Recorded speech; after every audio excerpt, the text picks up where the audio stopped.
Espiritu. Hilingin niyo sa Diyos na hipuin niya kayo ng kanyang kapangyarihan. Baguhin niya kayo.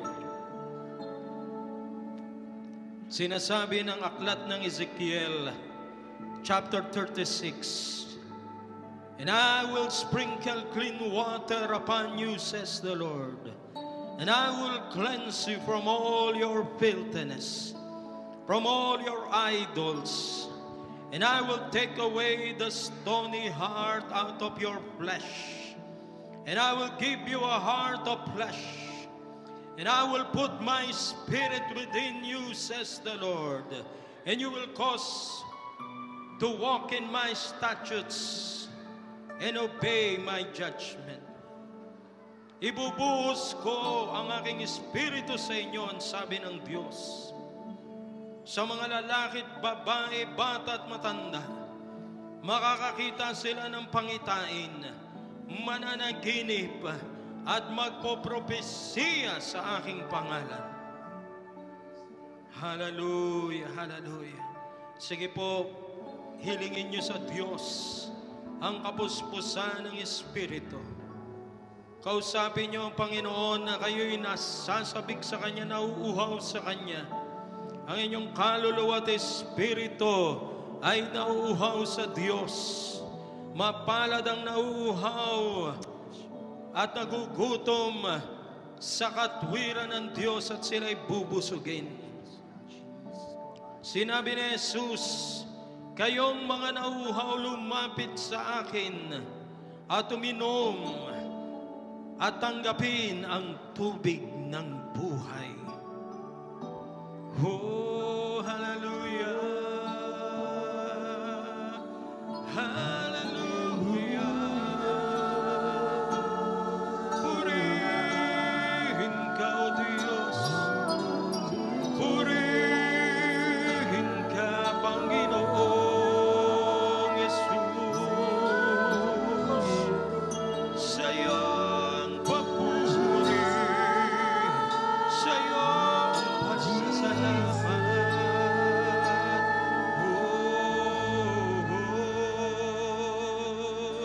hallelujah. Hallelujah. Hallelujah. Yes, like a mighty river it will flow. The river of life, the water of life, the power of the Holy Ghost, the anointing of God, the fire of the Holy Ghost will flow in this place, will move in this place, will fill our hearts and souls. Forever for us, says the Lord, my spirit to those who are hungry and thirsty for my presence, says the Lord. I will pour my spirit within you. You will receive eternal life. You will receive the joy of the Lord. You will receive the peace of God.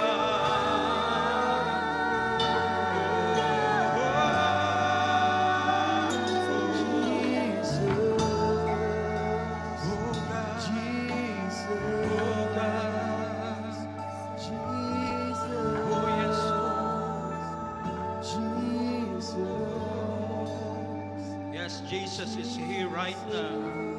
The healing love of Christ, the healing touch of Jesus is flowing in your body right now. Healing you and taking away sickness in your body. Sa iyong balikat, sa iyong buong katawan, God is touching you. Begin to praise Him right now. Simulan po nating pasalamatan ng Diyos. Lord, salamat sa iyong presensya. Salamat, nandito ka, O Diyos. Palakpakan natin ang Panginoon. Kumamay kayo 5